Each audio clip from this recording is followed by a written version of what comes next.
installez-vous confortablement, c'est le point zététique.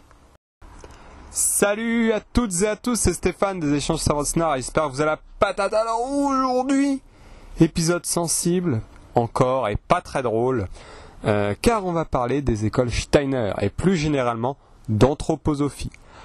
Alors nous allons d'abord faire un retour sur l'épisode précédent qui était l'épisode 4, qui était sur l'écologie. Ensuite, nous allons attaquer le sujet en deux parties. Une sur Rudolf Steiner, qui a fondé ces écoles, et son idéologie, l'anthroposophie. Qu'est-ce que donc cela ? C'est ce que nous allons voir.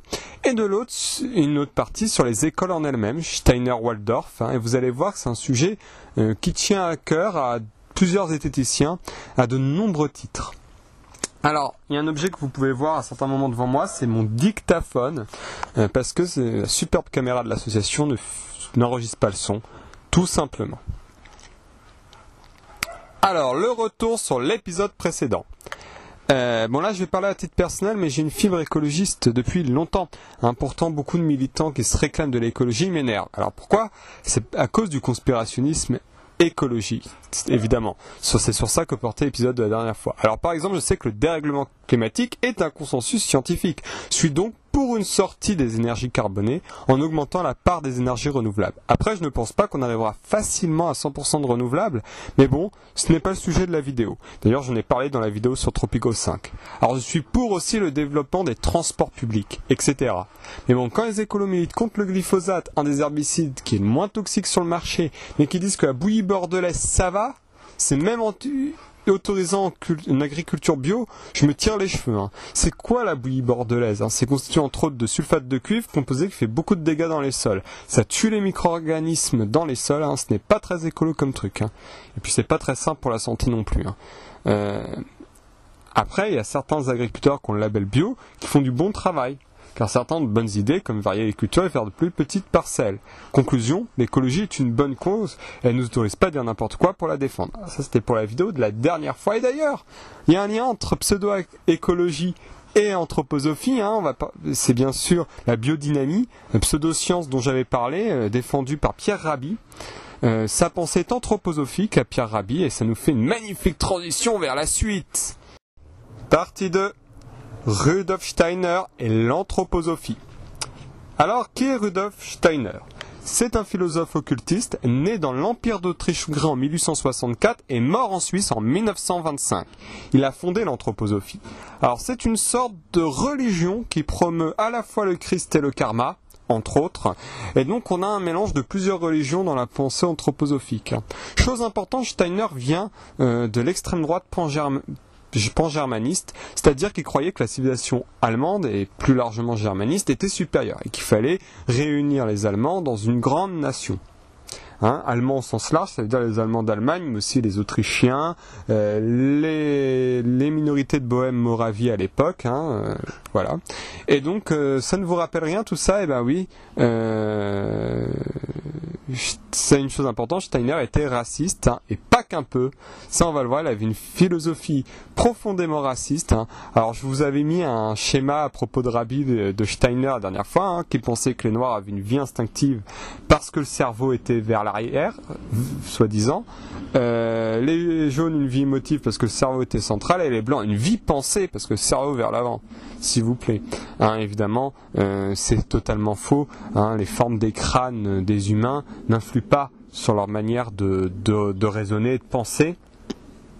C'est complètement faux. Et lui, il pensait que ça changeait tout.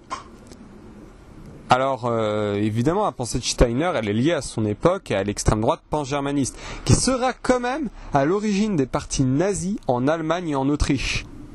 Oui, Steiner vient de la même mouvance que les nazis.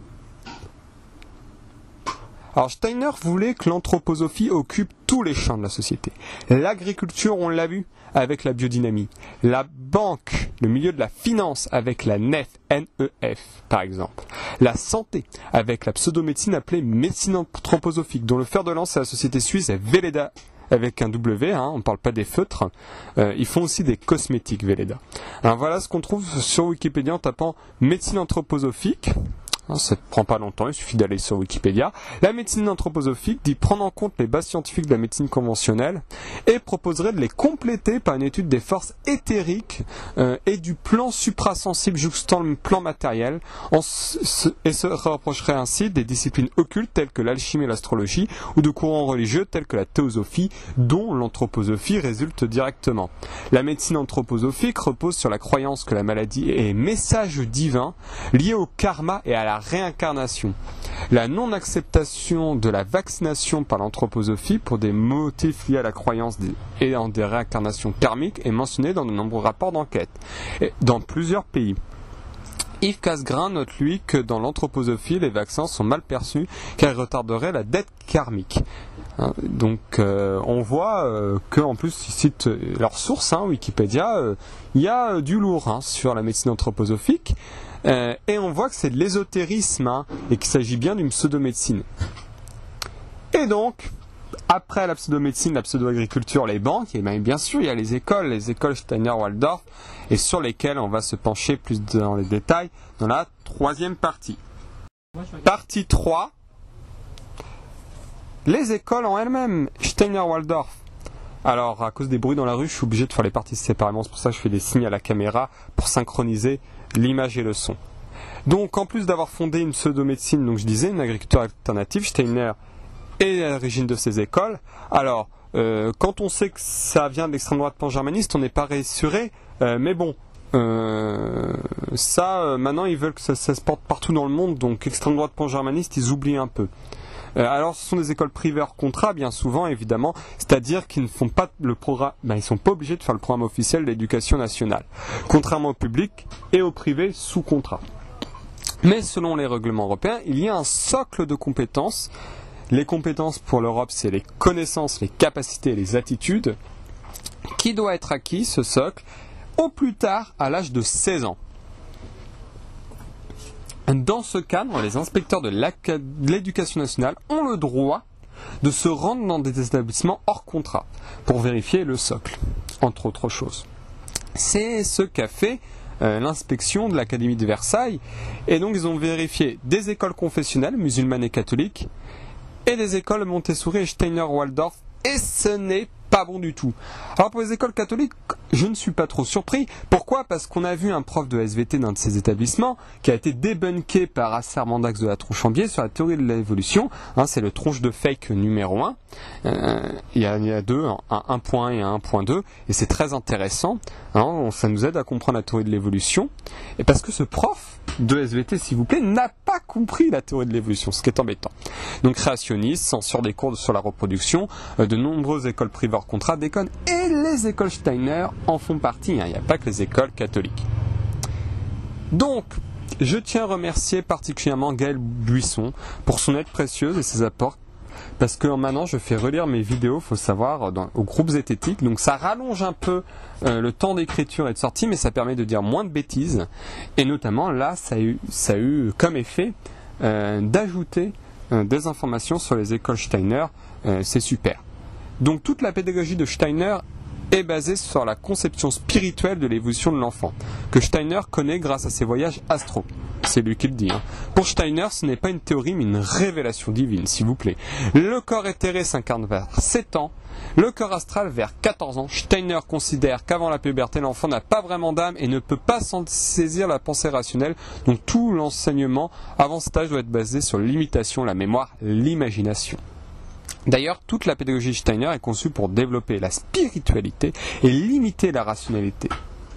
Les témoignages d'anciens élèves vont dans ce sens. Alors, on peut se faire une idée avec quelques citations tirées de son œuvre, L'éducation de l'enfant, écrit en 1909. Alors, c'est très long. Voilà, je vais vous en citer une et je vais vous mettre les autres en description ou sur le blog. Ou, voilà, je vous les mettrai. Ou sur une image sur la vidéo, mais il y a vraiment beaucoup de texte, donc ça va être difficile. Donc il y en a une, c'est « Il est nécessaire que le jeune homme s'assimile les mystères de la nature, les lois de la vie sous forme de symboles plutôt qu'à l'aide de conceptions arides du raisonnement. » On voit qu'il n'aime pas la rationalité. Et il y a plein d'autres citations comme ça que je vous mettrai. Donc le meilleur exemple actuel de la continuité de ces idées dans les écoles Steiner, c'est la danse qu'il a inventée, l'eurythmie, obligatoire dans les écoles Steiner. Elle est conçue pour mettre l'enfant en harmonie avec le monde spirituel sans faire d'efforts physiques, que Steiner considérait comme nuisible pour l'enfant. Steiner, il était un peu comme moi finalement, les cours de PS c'était pas ses préférés.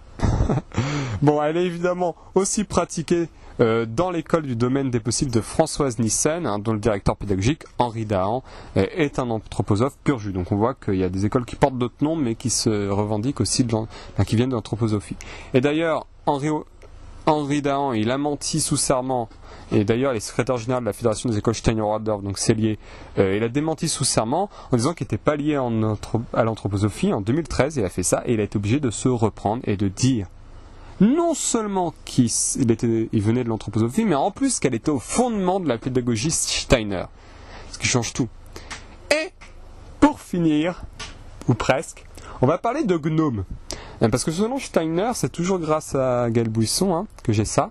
Selon Steiner, toutes les créatures des légendes et des contes de fées existent.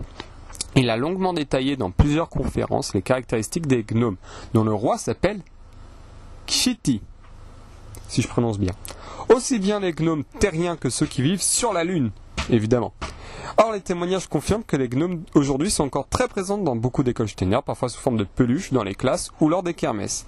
L'un des jardins d'enfants Steiner s'appelle en France s'appelle même, Sur les ailes des lutins. Et les contes et mythes ont souvent une place importante dans cette pédagogie. Et en soi, ça ne poserait pas de problème. Le souci, c'est que la plupart des parents ne savent pas qu'une partie des profs de ces écoles, ceux qui sont anthroposophes, car ils ne le sont pas tous, croient vraiment aux gnomes. Et à bien d'autres choses tout aussi étranges. Et on a des témoignages d'anciens élèves de ces écoles qui arrivent à l'université en croyant à la réalité des créatures imaginaires. Donc je vais passer en citant Grégoire Perra, qui est très connu parmi les esthéticiens, parce qu'il est ancien élève des écoles Steiner de Verrières-le-Buisson et Chatou, dans les Yvelines, c'est-à-dire dans l'Académie de Versailles, et ancien professeur de l'école Steiner de Chatou, toujours dans l'Académie de Versailles évidemment. Il a reconnu dans ses conclusions du rapport de l'Académie de Versailles qui dit que ça n'allait pas du tout, ce qu'il avait vu lui-même dans ces établissements qu'il a fréquentés. Et ce monsieur a un blog qui détaille tout ça. Évidemment, il faut lire la description pour avoir tous les compléments d'information de cette vidéo. Donc on peut dire de nombreuses choses n'y sont pas enseignées en sciences, technologie, géographie, histoire des arts, éducation civique, art, musique, sport. Ça fait beaucoup. Et le rapport dit ceci de ces écoles. Appliquer, recopier, reproduire, répéter à l'exclusion de toute prise d'initiative, la passivité et le silence des enfants associés à l'absence d'expression favorisent l'assimilation, l'obéissance, la soumission, sans laisser de place à la curiosité ou à la réflexion. Tout le contraire de ce qu'on demande de faire aux enseignants dans l'enseignement public. Ces enfants n'apprennent pas l'esprit critique ni la démarche scientifique. Et ça, c'est grave.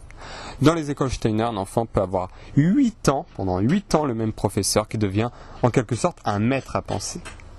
Et la Milvilude, qui est le comité interministériel de lutte contre les sectes, s'inquiète à propos des écoles Steiner-Waldorf. D'après leur rapport de 2015, le pôle mineur a traité 15% des signalements et des demandes adressées à la Milvilude. Parmi les sujets abordés, on relève 25 demandes portant sur les écoles hors contrat, dont 9 sur les écoles Steiner-Waldorf. Ils attendent les inspections des écoles, et l'Académie de Versailles leur apportera une réponse 1 an et demi après. Donc d'ailleurs, un courrier du secrétaire général de la Milvilude daté du 1er juillet 2016 va dans ce sens. Je vous donne évidemment les sources comme d'habitude. Donc je vous expliquais rapidement qui était Rudolf Steiner et ce qui pose problème dans les écoles qu'il a fondées. En plus, si on va sur la page des écoles Steiner sur Wikipédia, on se rend compte qu'aux États-Unis, des épidémies de rougeole ont démarré de ces écoles. Pourquoi ? Parce qu'ils sont contre les vaccins. Et donc du coup, ils ne se vaccinent pas contre la rougeole. Et ce qui fait que les enfants ont la rougeole. C'est pas drôle, c'est une maladie qui peut être très grave. On s'en rend pas bien compte parce qu'on est vacciné en général. Donc voilà, par la suite, je vous ai promis de la pseudo-archéologie, ça va arriver. Je ne sais pas quand, je suis honnête avec vous. Il faut déjà que je monte cette vidéo, que je la sorte. Au moment que vous la verrez, ce sera le cas. Et après, il faut que j'écrive. Et il faut que je me mette sérieusement à la pseudo-archéologie. Mais là, en ce moment, en plus, je m'intéresse à une histoire qui est en cours, qui est en train là, on est vers la fin. Et c'est d'anthologie. Ça parle de cité d'or, ça parle de momies, Inca, de choses comme ça, assez hallucinantes. On va bien rigoler. On va rire jaune aussi, parce qu'il va y avoir des choses pas très cool, mais il y aura des choses marrantes. Donc voilà, c'est tout pour cette vidéo. Je vous souhaite tous une agréable journée, soirée, nuit, que sais-je. Et je vous dis à très vite, portez-vous bien. Vous pouvez apprécier cette vidéo avec un pouce vers le haut, vous pouvez la commenter pour faire des suggestions, vous pouvez la partager et vous pouvez également vous abonner, ce qui nous ferait très plaisir. Vous pouvez également suivre les échanges de savoir de scénar sur Facebook. À très vite.